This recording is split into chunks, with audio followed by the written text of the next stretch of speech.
ይስጥልን። ይህ በሞርስ ኮሙኒኬሽን ተዘጋጅቶ በሳምንት 3 ቀን ወደ እናንተ የሚደርሰው የዜና መርሃ ግብር ሲሆን የሐሙስ ጥቅምት 20 ቀን 2018 የሞርስ ዜና እነሆ ጀመረ። በቅድሚያም አርዕስተ ዜናውን በድሬዳዋ ከተማ አስተዳደርና አጎራባች አካባቢዎች የተከሰተው ከባድ ሁኔታ ነበር። ታጋቾቹ ለማስለቀቅ የተከፈለው 4 ሚሊዮን ብር የገባበት የባንክ አካውንት እንዲታገድ በመደረጉ በሂሳብ ቁጥሩ ሲጠቀሙ የነበሩ መያዛቸው፣ የኤርትራው ፕሬዝዳንት ኢሳያስ አፈወርቂ ምን ያህል ረጅም የሐሳብ ልውውጥ ሊያደርጉ እንደሆነ ፍንጭ ባይገኝም መተህ በአካል የልባችን እንመካከር ብለው የካይሮ ፕሬዝዳንት አብዱል ፈታህ አልሲሲ ጠርቷቸው ለ5 ቀን የሥራ ጉብኝት ትላንት ሌሊት ግብጽ ገብተዋል። ከወራት በፊት ግብጽ ደርሰው የነበሩት ኢሳያስ 5 ቀን የሚፈጅ ጉብኝት ለማድረግ ቤተ መንግስታቸውን አመኑት ወይ አስብሏል።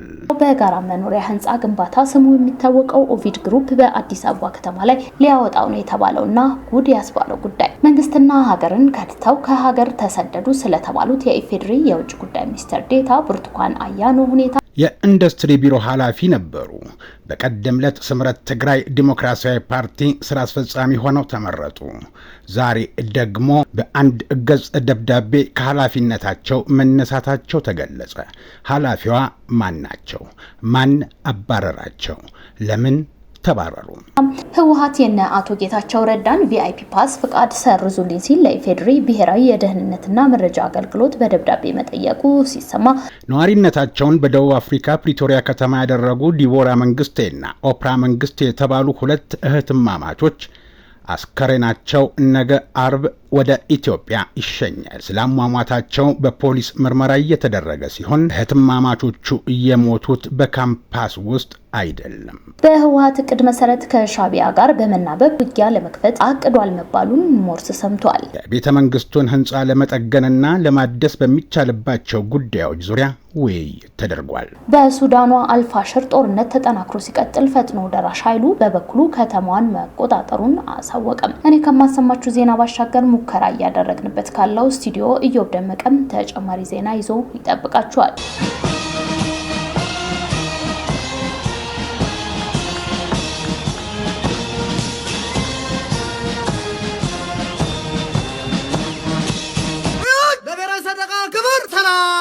ጥቅምት 1900 የተነሳውን የጦር ኃይል ታሪካችንን ይዘን በዱላ ቅብብል ዛሬ ላይ ደርሰናል።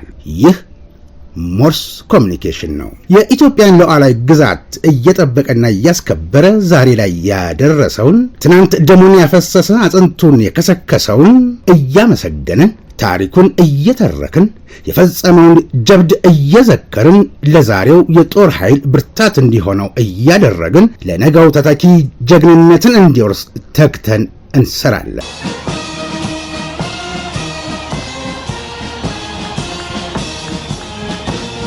የተወደዳችሁ ቤተሰቦቻችን ላይክ፣ ሰብስክራይብ፣ ሼር በማድረግ አዳዲስ ቤተሰቦች እንድናፈራ የበኩላችሁን አስተዋጽኦ እንድታደርጉ ላስታውሳችሁ። ቀዳሚ አድርገን ለማቅረብ ወደ አዘጋጀነው ዜና አልፋለሁ። ከዶክተር ደብረጽዮን ላፕቶፕ መጥፋት ጋር ተያይዞ ተጠርጥረው የታሰሩ አጃቢዎች የዋስትና መብት በፍርድ ቤት ቢፈቀድላቸውም እስካሁን እስር ላይ መሆናቸው ተሰምቷል። ከዶክተር ደብረጽዮን ገብረ ሚካኤል ላፕቶፕ መጥፋት ጋር ተያይዞ ተጠርጥረው የታሰሩት በርሄ ማረግ፣ ተስፋይ መሰለ፣ ኤልያስ በርሄ፣ ሸዊት ደሳለኝ የተባሉ አጃቢዎች እያንዳንዳቸው በ10 ሺህ ብር ዋስ እንዲፈቱና ጉዳያቸውን በውጭ ሆነው እንዲከታተሉ የተወሰነላቸው ውሳኔ እስካሁን ተግባራዊ አልሆነም። አጃቢዎቹ ያለምንም የህግ አግባብ ለ4 ወር ያህል ፍርድ ቤት ሳይቀርቡ በመቀሌ ከተማ ፈለገ ዳውሮ ፖሊስ ማሰልጠኛ ማዕከል ውስጥ ከፍተኛ ስቃይ እየደረሰባቸው እንደሚገኙ የታመኑ የመረጃ ምንጮች አስረድተው ተጠርጣሪዎቹ ከሌላ እስረኛ ጋር እንዳይቀላቀሉ ከላይ የመጣ ትዕዛዝ በሚል እንዲነጠሉ መደረጉን ሰምተናል ብለዋል።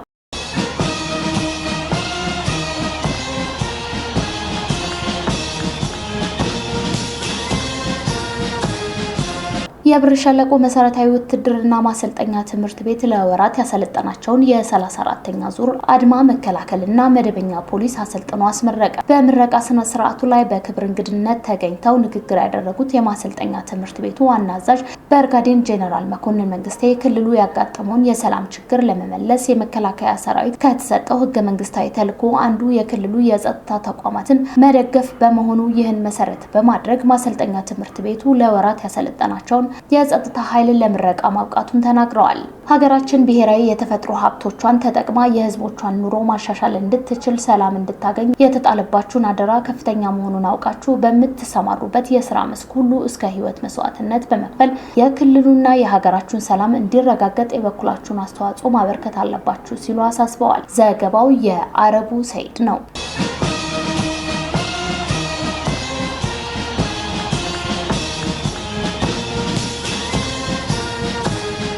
የሙዚቃ ስራዎቻቸውን ለማቅረብ ወደ አዲስ አበባ የመጡት ማፓራ አጃዝ የተባሉና የደቡብ አፍሪካ ዜግነት ያላቸው ሁለት ግለሰቦች አዲስ አበባ ውስጥ አፈናና ድብደባ ተፈጽሞብናል ብለው በፌስቡክ ገጻቸው ያሰራጩት መረጃ ሐሰተኛ መሆኑን ማረጋገጡን የአዲስ አበባ ፖሊስ ጠቅላይ መምሪያ አስታወቀ።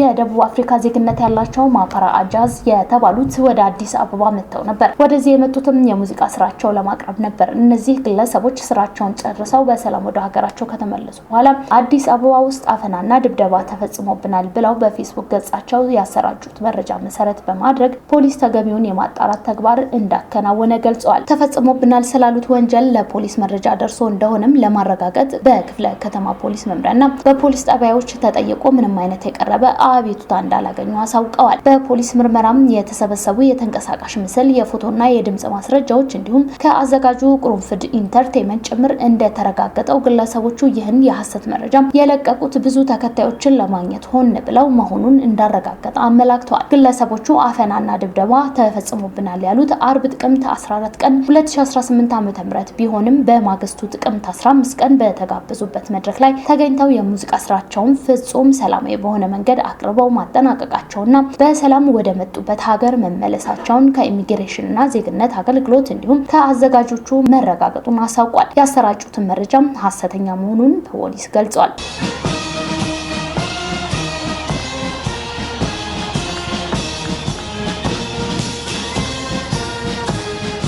የቀድሞ ህወሓት ጽፈት ቤት በትግራይ ክልል የተለየ አመለካከትና ሐሳብ ያላቸው ተጽዕኖ ፈጣሪ ግለሰቦች አጥንቶ ማፈንና ከዚህ ማለፍ ሲል ለመግደል ማቀዱ ለሐውልቲ ቅርበት ያላቸው ምንጮች እጅግ ብርቱ ጥንቃቄ በሚል ሚስጥራዊ መልእክት ማጋራታቸው ታውቋል። በተቃዋሚ ፓርቲ አመራሮች፣ በወታደራዊ አዛዦች፣ በሚተቹ ሚዲያዎችና በማህበራዊ ሚዲያ አክቲቪስቶች ላይ እንዲሁም ከህወሓት ቡድን የተለየ አመለካከት ባላቸው ግለሰቦች ላይ እርምጃ ለመውሰድ ለረጅም ጊዜ አመራሮች ሲሰበሰቡ እንደነበርና አሁን ግን ቡድኑ ዝግጅቱ ሲያደርግበት የነበረው እቅድ ወደ ተግባር ለመተርጎም እንቅስቃሴ ይጀምር ዘንድ መወሰኑ ተሰምቷል። ይህ በእንዲህ እንዳለ ህወሓት በቀጣይ ሳምንታት አንድ የወልቃይት ከፍተኛ አመራር የህወሓት የጦርነት እቅድን በተመለከተ ባሰራጩት መረጃ በህወሓት እቅድ መሰረት ከሻዕቢያ ጋር በመናበብ በህዳር ወር ውጊያ ለመክፈት አቅዷል ብለዋል። ዘኢኮኖሚስት መጽሔት ከሳምንታት በፊት በወልቃይት አዲስ ውጊያ ሊቀሰቀስ ይችላል ሲል ዘግቦ ነበር። ውጊያው በሁመራ ሊፈነዳ መቅረቡን የሚጠቁሙ ወታደራዊ መረጃዎችም እየወጡ ሲሆን ይህንን ተከትሎ የወልቃይት ጠገዴ ዞን የሚሊሻ ጽፈት ቤት ኃላፊ የሆኑት አቶ ክብረአብ በማህበራዊ ገጻቸው ባሰራጩት አጭር መረጃ በቀጣይ ሳምንታት ጦርነት ለመክፈት ዝግጅት እንዳለ መረጃው ደርሶናል ብለዋል። የሚሊሻ ጽፈት ቤት ኃላፊው ወያኔ በመጪው ወር ማለትም ህዳር ወር ወልቃይት ጠገዴን በኃይል ለመውረድ ተዘጋጅቷል። ለዳግም ጦርነት የሚወድቅ ትውልድ የለም። እኛ የአባቶቻችን ልጆች መሆን አለብን። የጀመርነው ትግል ዳር ማድረስ አለብን ሲሉ ህዝቡን በንቃትና በጥንቃቄ እንዲቆም አዘዋል። በወልቃይት ጥቃት ሊከፍት ይችላል የተባለው ኃይል አርሚ 7 መሆኑና በኮሎኔል ሙዚየን የሚመራ መሆኑን ከዚህ ቀደም መዘገባችን አይዘነጋም። ዘኢኮኖሚስት ባለፈው ሳምንት ባሰራጨው ሰፊ ዘገባም በቅርቡ በወልቃይት ውጊያ ሊቀሰቀስ ይችላል ሲል ስጋቱን መግለጹ ይታወሳል። መጽሔቱ ያነጋገራቸው የህወሓት አርሚ 7 ወታደሮች ሱዳን ላይ ከአልቡርሃን ወግነን እየተዋጋን ከተሞችን ማስለቀቅና መልሶ መቆጣጠር ችለናል። የራሳችን መሬት ለማስመለስ ደግሞ እንችላለን። ይህንንም በቅርቡ እናደርገዋለን ሲል መናገራቸው ዘገባው ጠቅሷል።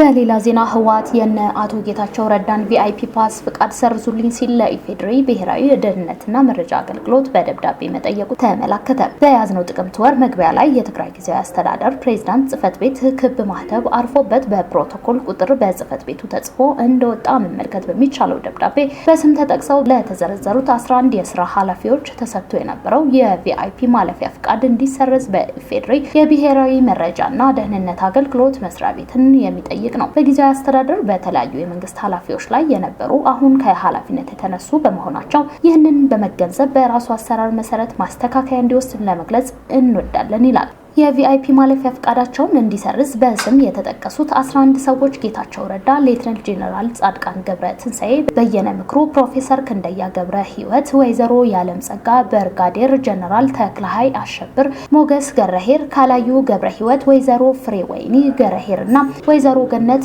አረፈ ናቸው።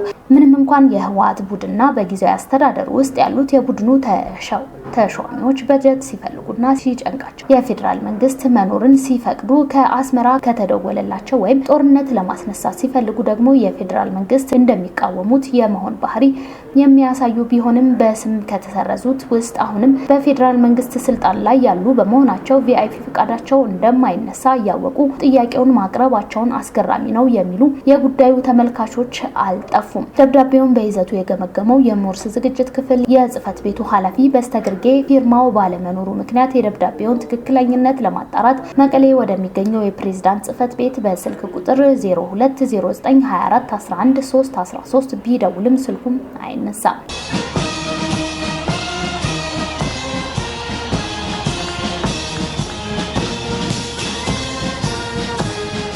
መንግስትንና ሀገርን ከድተው ከሀገር ተሰደዱ ስለተባሉት የኢፌድሪ የውጭ ጉዳይ ሚኒስቴር ብርቱካን አያኖ ሁኔታ የተሰጣቸውን የመንግስት የስራ ኃላፊነት ወደ ጎን በማድረግ ከድተው ከሀገር እንደወጡ ተደርጎ በተለያዩ የማህበራዊ ድረገጾች ላይ ሲወራባቸው ነበር። ይሁን እንጂ የኢፌድሪ የውጭ ጉዳይ ሚኒስቴር ብርቱካን አያኖን የተመለከተው መረጃ የሐሰት መረጃ ሆኖ ማግኘቱን ተጠቁሟል። የውጭ ጉዳይ ሚኒስቴር ዴታ የነበሩት ብርቱካን አያኖ አዲስ አበባ ይገኛሉ ያሉት ስለ ሚኒስቴር ዴታዋ የተወረወረው በተመለከተ አረጋግጠናል ያሉ ምንጮች በኢትዮጵያ ኮታ በአፍሪካ ህብረት ውስጥ ከፍ ያለ ኃላፊነት ለመቀበል እየተወዳደሩ እንደሚገኙ አረጋግጠናል ብለዋል። እነዚሁ ምንጮች ሚኒስቴር ዴታዋ ወደ አሜሪካ አቅንተው እንደነበርና ሰሞኑን ወደ ሀገር ቤት መመለሳቸው እናውቃለን ብለዋል።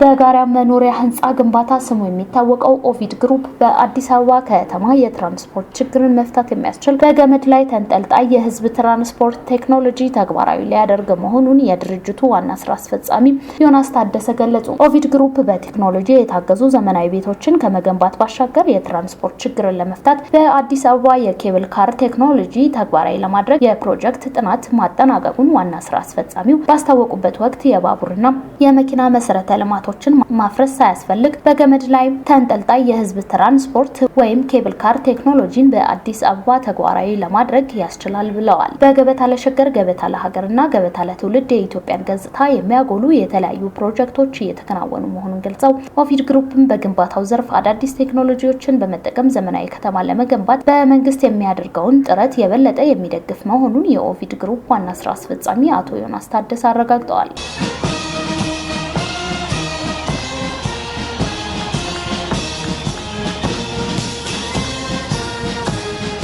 በድሬዳዋ ከተማ አስተዳደርና በሶማሌ ክልል ሲንቀሳቀስ የነበረው የኦሮሞ ነጻነት ሰራዊት ቡድን አመራርና አባላት የነበሩ 43 ግለሰቦች መገደላቸውን እንዲሁም ሌሎች እንደተማረኩና እጅ እንዲሰጡ የምስራቅ ኢትዮጵያ ጥምር የጸጥታ ግብረ ኃይል አስታወቀ። የታጣቂ ቡድን ኃይል በአካባቢው በተንቀሳቀሰበት ወቅት 2 የፖሊስ አባላትን ጨምሮ መግደሉን እንዲሁም ዘመቻው ሲካሄድ የህይወት መስዋዕትነት የከፈሉ የጸጥታ ኃይል አባላት እንዳሉም ተገልጿል። መንግስት ሸኔ በማለት በሚጠራው የኦሮሞ ነጻነት ሰራዊት ክንፍ ላይ ተወስዷል የተባለውን እርምጃ በተመለከተ ዝርዝር መረጃዎች ይፋ የተደረጉት የድሬዳዋ ፖሊስ ጠቅላይ መምሪያ ዋና አዛዥ ኮሚሽነር አለሙ መግራ ሰኞ ጥቅምት 17 ቀን 2018 ዓ.ም በሰጡት መግለጫ ነው። የፖሊስ ኮሚሽነሩ ከአጎራባች የኦሮሚያ ክልል ከምዕራብ ሐረርጌ በተለይም ከአንጨር ዲንዲን አካባቢ የተነሱ የኦሮሚያ ነጻነት ሰራዊት አባላት ወደ ድሬዳዋ ከተማ አስተዳደር የገቡት ከአንድ ወር በፊት መስከረም 19 ቀን መሆኑን ጠቅሰው ወደ ከተማ አስተዳደሩ የተንቀሳቀሰው የታጣቂ ቡድኑ ክንፍ አባላት ብዛት ከ70 እስከ 80 መሆኑ እንደተደረሰበት አስረድተዋል። እንደ ኮሚሽነር አለሙ ገለጻ ታጣቂ ቡድኑ የምስራቅ ኢትዮጵያ አጎራባች የሆኑትን የኦሮሚያ የሶማሌና ድሬዳዋ አዋሳኝ ስፍራዎች የመሸሸግ እቅድ ነበረው። ኮሚሽነሩ ቡድኑ በተለያዩ የአካባቢው ማህበረሰብ ኢኮኖሚና ኢንዱስትሪ ተቋማት ላይ የሽብር ጥቃቶችን የመፈጸም እቅድ እንደነበረው በማንሳት ከሰዋል። በተጨማሪም ቡድኑ ጭናቅሳና ዳሪሁ በተባሉ አካባቢዎች ላይ ቤዝ በመመስረት ስልጠና አድርጎ ራሱን የማስፋፋት ሀሳብ እንደነበረው ተናግረዋል። 25 የቡድን አባላት እንደተማረኩና እጅ እንደሰጡም የገለጹት ኮሚሽነሩ የጦር መሳሪያዎች መያዛቸውንም ተናግረዋል። ከታጣቂ ቡድኑ ጋር በሴል በፋይናንስ በመረጃ ገንዘብ በማስተላለፍ በተለያየ ሁኔታ ሲረዱ የነበሩ 34 የሚሆን ተጠርጣሪዎች በቁጥጥር ስር መዋላቸው አክለዋል። ከተጠርጣሪዎቹ መካከል ተፈጽሟል በተባለው እገታ ውስጥ የተሳተፉ እንደሚገኙበትም ገልጸዋል። ታጋቾቹም ለማስለቀቅ የተከፈለው 4 ሚሊዮን ብር የገባበት የባንክ አካውንት እንዲታገድ ተደርጎ በሂሳብ ቁጥሩ ሲጠቀሙ የነበሩ የቡድኑ ደጋፊዎች መያዛቸውን ገልጸዋል። ኮሚሽነር አለሙ የድሬዳዋ ከተማ አስተዳደርና አጎራባች አካባቢዎች በአሁኑ ሰዓት ከታጣቂ ቡድኑ ነፃ መሆናቸውንም ተነግሯል።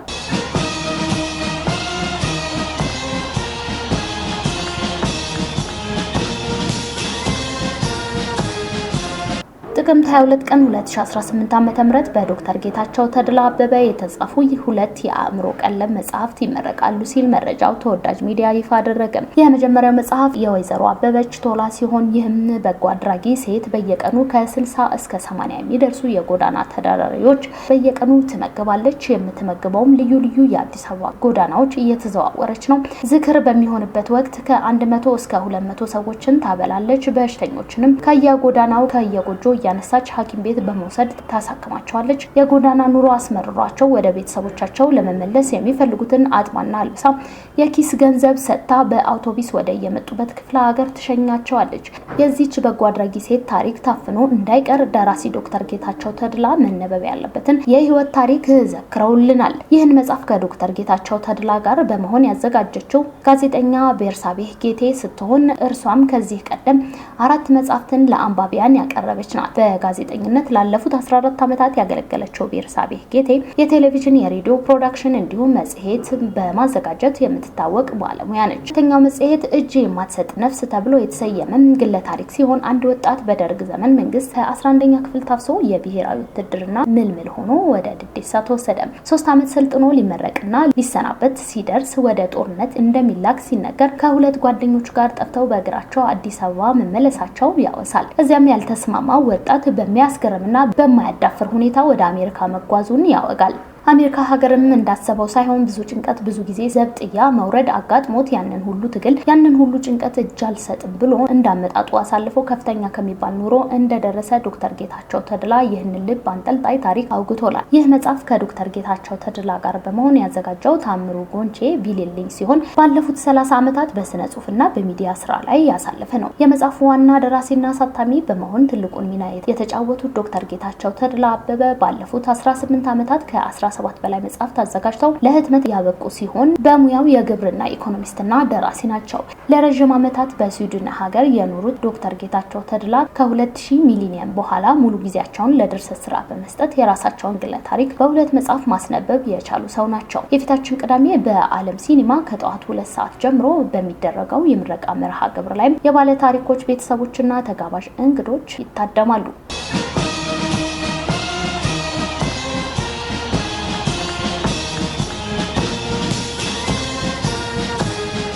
የተወደዳችሁ ቤተሰቦቻችን ላይክ፣ ሰብስክራይብ፣ ሼር በማድረግ አዳዲስ ቤተሰቦች እንድናፈራ የበኩላችሁን አስተዋጽኦ አድርጉ መልእክታችን ነው። ከውጭ ወዳገኘነው መረጃ እንሻገራለን። በሱዳኗ አልፋሽር ጦርነት ተጠናክሮ ሲቀጥል ፈጥኖ ደራሽ ኃይሉ በበኩሉ ከተማዋን መቆጣጠሩን አሳወቀም። የዓለም መንግስታት ተወካዮች ተልዕኮ እንደገለጸው በአልፋሽር ከተማ ያለው ሁኔታ ተባብሷል። አርኤስኤፍ ላለፉት 18 ወራት አልፋሽርን ከቦ የሰራዊት ካምፖችና ሰላማዊ ዜጎች ላይ በተደጋጋሚ ድብደባ ሲፈጽም ነበር። በግጭቱ ወደ 300,000 የሚገመቱ ሰዎች መንቀሳቀስ አለመቻላቸው ተገልጿል። በነሐሴ ወር የሳተላይት ምስሎች በከተማዋ ዙሪያ የሰዎችን እንቅስቃሴ ለመገደብ ሰፋፊ ግንቦች መገንባታቸውን አሳይቷል። በከተማዋ ጦርነት እየጨመረ ነው የተባለ ሲሆን የፈጥኖ ደራሽ ኃይሉ የአልፋሽር ምዕራባዊ ከተማን መቆጣጠሩን አሳውቋል። አንድ የፈጥኖ ደራሽ ኃይል ተወካይ የአዲስ መንግስት ስርዓት የሱዳን ህዝብ በነጻነት በሰላምና በፍትህ መብቱን መጠየቅ እንዲችል የሚደረግ መሰረት ነው ብለዋል። በ2023 የተጀመረው ይህ ግጭት ከ100,000 በላይ ሰዎችን ገድሏል። 12 ሚሊዮን ሰዎች ከቀያቸው አፈናቅሏል። 30 ሚሊዮን ሰዎችን ደግሞ አስቸኳይ ድጋፍና እገዛ ፈላጊ አድርጓቸዋል።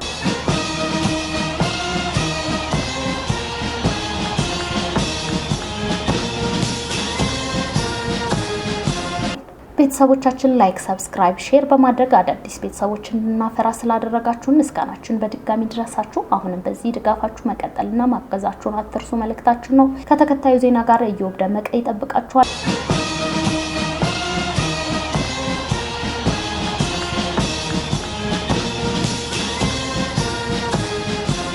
የስምረት ትግራይ ዲሞክራሲያዊ ፓርቲ ስራ አስፈጻሚዋ በትግራይ ከነበራቸው የመንግስት የስራ ኃላፊነት ተነሱ።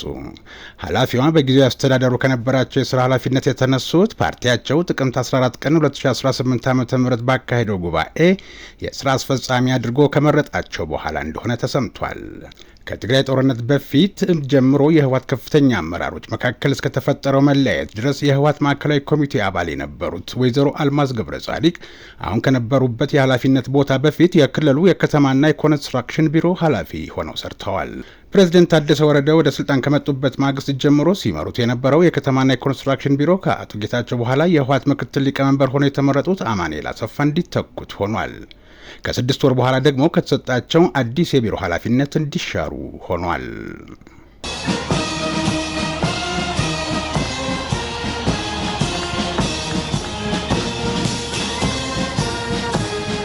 የኤርትራው ፕሬዝዳንት ኢሳያስ አፈወርቂ ለ5 ቀን የሥራ ጉብኝት ትላንት ሌሊት ግብጽ መሄዳቸውን የሀገሪቱ የማስታወቂያ ሚኒስቴር አሳወቀም። ኢሳያስን ኖ ብለው ግብዣ ያደረጉላቸው የግብፁ ፕሬዝዳንት አብዱል ፈታህ አልሲሲ ናቸው። በሁለትዮሽ ቀጠናዊ እና ዓለም አቀፋዊ ጉዳዮች ይመክራሉ ተብሏል። ለ5 ቀን ሙሉ እንዴት ሊፈጅ እንደሚችል ግን ከጉብኝቱ በኋላ የሚታወቅ ይሆናል። እንዲህ ያለ ረጅም ቀን ትኩረቱን ቀጣናዊ ጉዳዮች ላይ ያደረገ ነው ቢባልም ኢትዮጵያ በኢፍትሐዊነት አጣሁት ያለችውን በባህር በርና የወደብ ጥያቄን አጠናክራ ለዓለም ድምጿን እያሰማች ባለችበት ወቅት በተለይ ጠቅላይ ሚኒስትር ዶክተር አብይ አህመድ በሕዝብ ተወካዮች ምክር ቤት ተገኝተው በሰጡት ማብራሪያ ቁርጠኝነታቸውን ባሰሙ ማግስት የተደረገ ጉብኝት መሆኑ በቀጠሮ የተያዘ የጉብኝት ጉዳይ ሳይሆን ድንገተኛና ከፕሮቶኮል ጉዳዮች በአጀንዳ ያልተያዘ ጉብኝት መሆኑን ዲፕሎማቲክ ምንጮች ይናገራሉ። የኤርትራው ፕሬዝዳንት ከወራቶች በፊት ወደ ካይሮ ተጉዘው ከአብዱል ፈታህ አልሲሲ ጋር ኢትዮጵያን ከቀይ ባህር በር የምትርቅበትን ሀሳብ አነስተው መክረውና ተፈራርመው ነበር። ግብጽ ሶማሊያን እየጠራች በኢትዮጵያ ላይ የመከረችና እያስመከረች ስትፈራረም እንደነበረ የሚታወስ ሲሆን አሁን ሶማሊያ ከሩቅ ዘመድ የቁርብ ጎረቤት በሚል ለሰላሟ ኢትዮጵያን አስቀድማ ካይሮ ከሄደች ቆይታለች። የሚያሳዝነው ኢሳያስ እና ተብለው ሲጠሩ እሺ መጣሁ ብለው መሄዳቸው ነው የሚሉ አስተያየት ሰጪዎች ድንገት ጦርነት የሚከፈት ከሆነ ኢትዮጵያን በውስጥ ተላላኪዎች በየቦታው ችግር በመፍጠር ወጥሮ መያዝና በሃይማኖትና በብሔር ላይ ያተኮረ ግጭት እንዲፈጠር ህዝባዊ ቁጣ እንዲቀሰቀስ ለመስራት አስመራና ካይሮ ሊነጋገሩ ይችላሉ። ለዚህ የጥፋት እቅዳቸው በጀት ይዘው ሰው መልምለው ተግባራዊ ለማድረግ ስለሚንቀሳቀሱ ህዝባችን የራሱን ጥንቃቄና ሁኔታዎችን በንቃት ሊከታተል ይገባዋል ሲሉ እነዚሁ አስተያየት ሰጪዎች ያስረዳሉ። በታላቁ የህዳሴ ግድብ መጠናቀቅ አንጀቷ ያረረው ግብጽ ኢትዮጵያን የሚቃረንና ያዳክማታል የምትለውን ኃይል ከውስጥም ከውጭም ካገኘች በመጠቀም ስታደርግ የነበረውን የሚያውቅ ይህ የአሁኑ የኢሳያስና የአልሲሲ ግንኙነትም ምክንያቱ ኢትዮጵያ የባህር በር ጥያቄዋን ካስተውናት በሚል የተደረገ ግንኙነት ስለመሆኑ ይናገራሉ።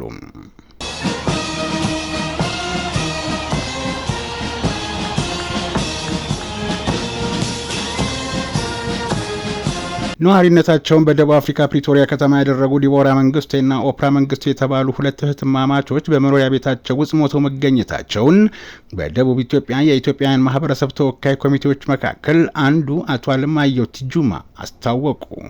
በሁለት እህትማማቾች አሟሟት ዙሪያ ፖሊስ የምርመራ እያደረገ መሆኑን ያነሱት አቶ አለማየሁ በተለያዩ ማህበራዊ ሚዲያዎች በካምፓስ ወይም በዩኒቨርሲቲ ውስጥ ሞተው ተገኙ በሚል የተሰራጩ መረጃዎች የተሳሳቱና ከእውነታው የራቁ ናቸው ብለዋል። አስከሬናቸው በደቡብ አፍሪካ ህዝባዊ ሽኝት ተደርጎ ነገ አርብ ወደ ኢትዮጵያ እንደሚላክም ገልጸዋል። ዘገባው የቲክቫህ ኢትዮጵያ ነው።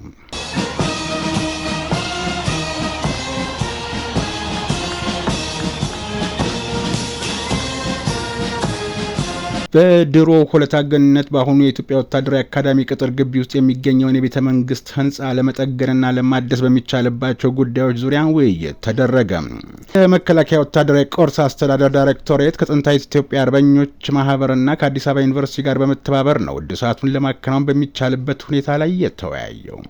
የመከላከያ ወታደራዊ ቅርስና ጥናት አስተዳደር ዳይሬክተር ሜጀር ጄኔራል ጥሩያ ሰፌ ይህን ታላቅ ቤተ መንግስት ጠብቆ ለቀጣይ ትውልድ ማስተላለፍ በሚቻልባቸው ጉዳዮች ዙሪያ መምከር አስፈላጊ መሆኑን ገልጸዋል።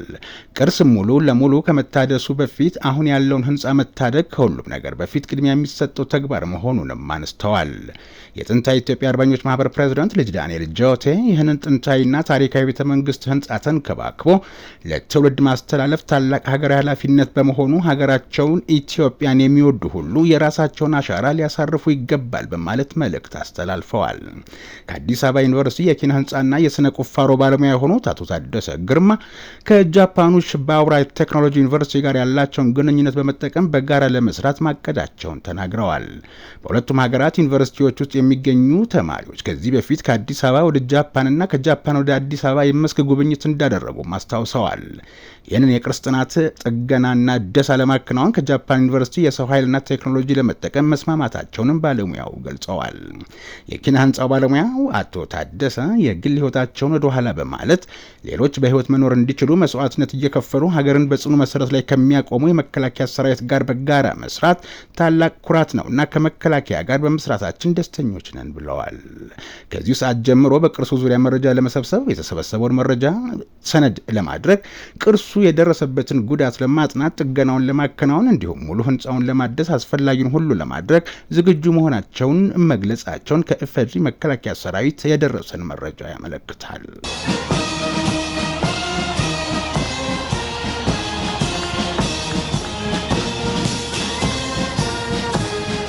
በኔ በኩል በቀጣይ የሞርስ ዜና ጠብቃችኋለሁ። እስከዚያው ድረስ ሰላማችሁ ይብዛ።